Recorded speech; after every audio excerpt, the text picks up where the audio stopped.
Fracking, a technique used to extract natural gas and oil from deep underground rock formations, has turned into a controversial topic in the Beetaloo sub-basin of Australia's Northern Territory.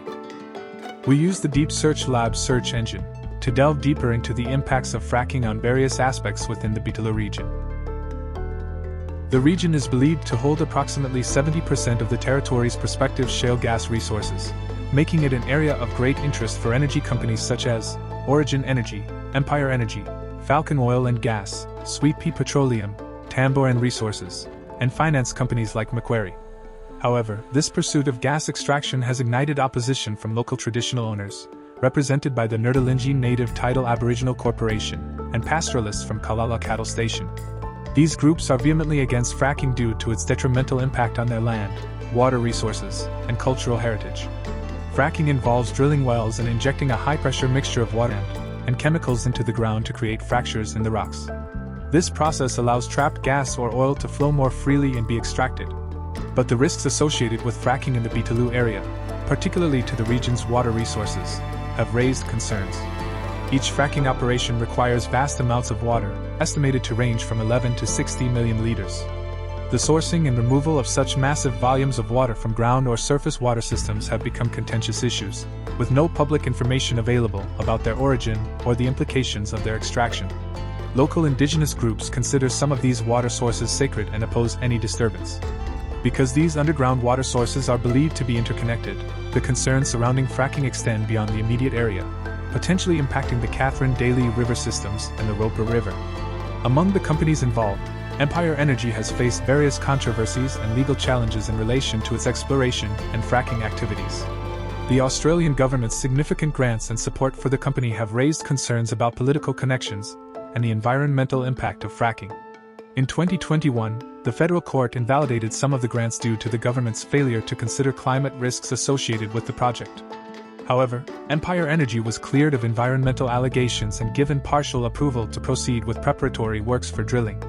These developments have sparked criticism from climate advocates and traditional owners who worry about the environmental consequences of fracking in the area.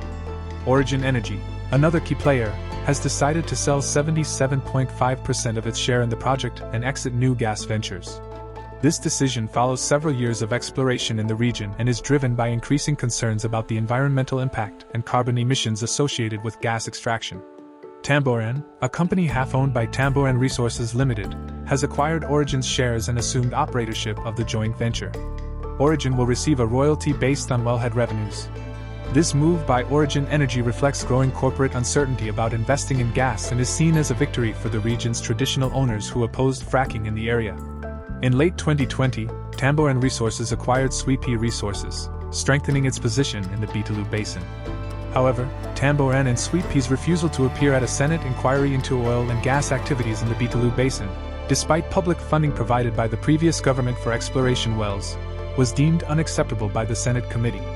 A South African-based company named Rallan, owned by Gavani Ravazadi and his family, opposed Tamboran Resources' plans to explore gas reserves on its Tanambairini station in the Beetaloo Basin.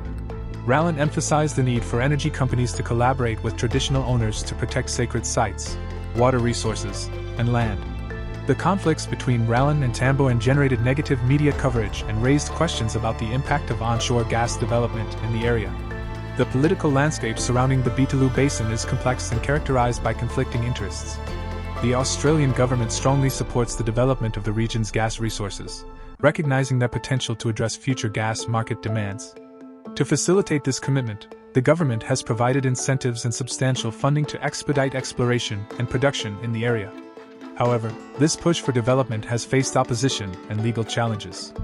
Indigenous communities have expressed concerns about the consultation process, alleging insufficient information and consultation regarding fracking activities on their ancestral lands. They argue that the agreements they signed did not anticipate the scale of fracking operations now being pursued.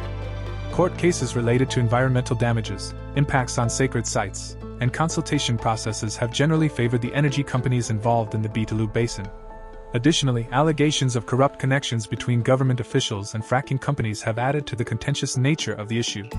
Climate advocates and the Australian Greens Party have called for a halt in the development of new oil and gas fields, citing the need to achieve net zero emissions. They argue that extracting and burning gas from the Beetaloo Basin would exacerbate Australia's carbon budget and hinder climate change mitigation efforts. These groups have also criticized the political donations made by gas companies to major political parties, raising concerns about conflicts of interest. While the Australian government emphasizes the importance of safe and sustainable development in the Beetaloo Basin, promising to offset emissions associated with the development, ongoing discussions between federal and territory governments are addressing the specific offset requirements and potential policy changes. As the debates continue, a growing divide emerges between proponents of the economic benefits and energy security provided by the Beetaloo Basin and those raising environmental and indigenous rights concerns. Given the complexity of the situation, it is crucial to carefully consider social, economic, and environmental factors in the decision-making processes related to resource development in the Beetaloo Basin. Have an unbiased view, see the bigger picture.